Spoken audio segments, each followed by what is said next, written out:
saaka halkan waxaan doonaynaa inaan waxoogaa yaroo kooban aan ugu qaybino agoonta ku nool magaalada Laascaanood taasi oo aan ka soo kala xulay xaafadaha kala duwan ee magaalada Laascaanood runtii dad muxsiniina oo jooga dalka dibadiisa iyo gudihiisa ayaa mashruucan ka soo qayb qaatay Ilaahay khayraad siiye taasi oo uga go'an leenahay in aan carruuraha agoomaha inta halkan joogta way kooban tahay agoontu aad bay u tiro badan tahay meelaha ugu agoomaha badan baynu nahay deegaanada Soomaalida taasina waxa keenaysa colaadaha iyo hawlaha nabadgelyo darrada ee soo noqda mararka qaar gobolka dhaca marka Ilaahay ajaraadka ha ugu daro dadkaasi la soo baxay carruurta agoonta oo doonaya maanta sida kuwa aabayaashooda kale inay farxadda ula wadaagaan oo aysan ka hadhin carruurta la midka yiidaysa runtii aniga anoo yar baa aabahay dhintay marka waan dareemayaa duruufta iyo xanuunka ay leedahay agoonnimadu waana tan aan doonayno carruurta maanta halka fadhida in bari ka maaliyaguna carruurta ka yar ay caawiyaan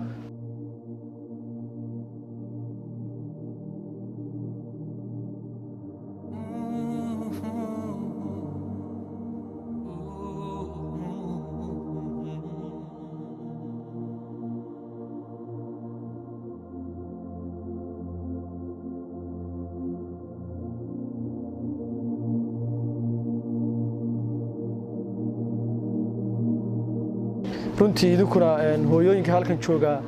runtii duruuf adag baad carruurtan ku haysaan oo kulay Ilaahay hawlihiisu ma cusla Ilaahay waxaan ka baryaynaa idinkana inuu hawlaha idin fududeeyo oo culeysyada badan ee idin saaran idinka dulqaado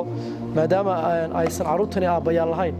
kama dhigna micnaheedu in aysan saaqan lahayn qof walba saaqadiisa uu wataa agoontan halkan fadhida maantana waa mustaqbalka berrito weeye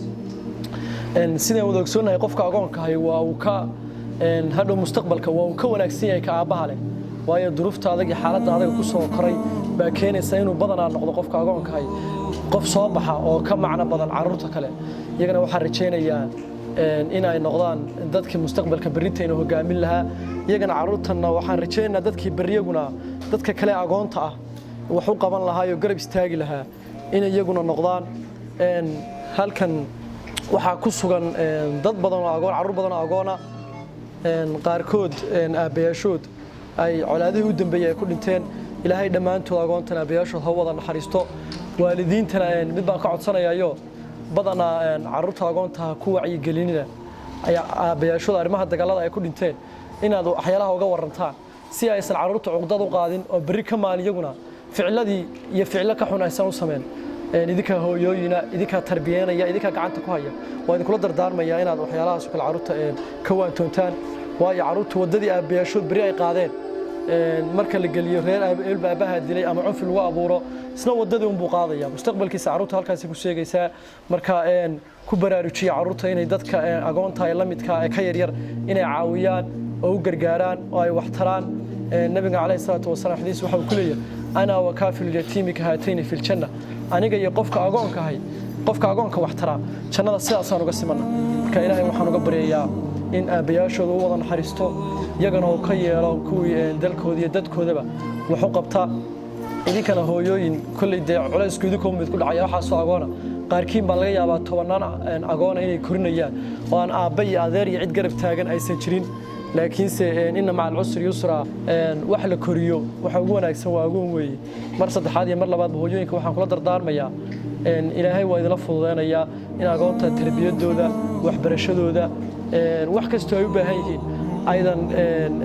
aydan ka hakran waalidku waxa la yiri wax kasta oo carruurtu ay doonayaan ma siiyaan laakiinse wax kasta oo hayo way siiyaan waan ogahay cid ka lex jecel badan ma jirto carruurta aabayaashooda waxa laga yaabaa xitaa qaar ay nool yihiin inay waalidiintooda iyo hooyooyinkooda uga lex jecel badan yihiin waxaan rajaynayaa insha Allah taala in barnaamijkan uu noqdo barnaamij xiriira oo sanad walba insha Allah taala hadii Ilaahay nolosha ugu simo carruurta agoonta aan ka qayb qaadan doono aan ku gaarsiin doono